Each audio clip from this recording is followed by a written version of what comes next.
mukenewe ku muntu wongera kubabwiriza agakiza bundi bushasha. Ntago mukenewe umuntu wabwira ijambo ry'Imana ngaho mutaryumvise.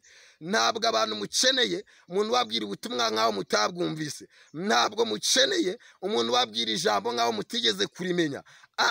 Ahubwo umwuka w'Imana yanjeho ambwira yuko abantu bazi ubutumwa bwiza, bazi Imana, bazi n'imikorere yabo, ariko hari ibintu byabasinzirije.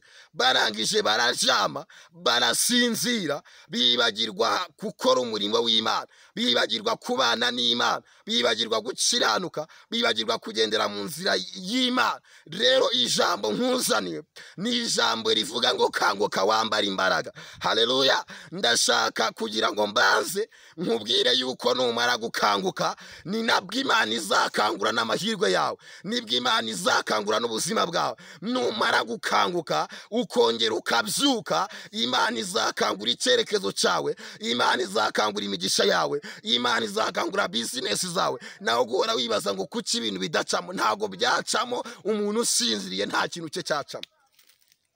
Cyo dushaka rero iki? Ndashaka yuko abantu munkuriki mubanza mugakanguka, mwamara gukanguka mukabyuka. Iyo umuntu amaze gukanguka arabyuka, yamara kubyuka none akinjira mu kazi, akinjira mu gikorwa, agakora ibyo yagakwiriye gukora. Imana ishimwe cyane. Ijambo ry'Imana dusomye rero ni igihe cy'umuhanuzi witwa Yesaya.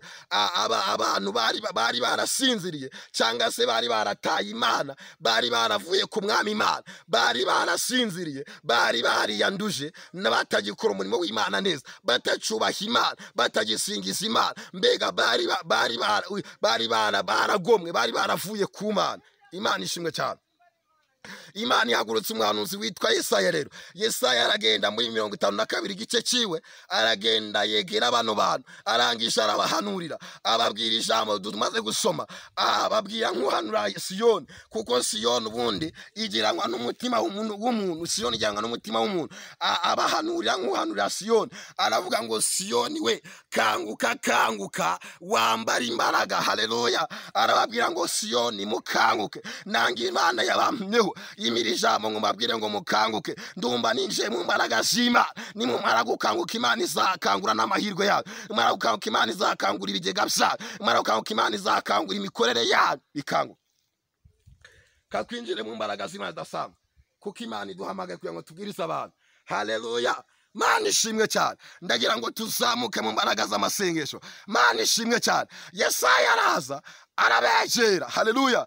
Arangisha arabahanurira, ababwira nk'ubwira Siyoni.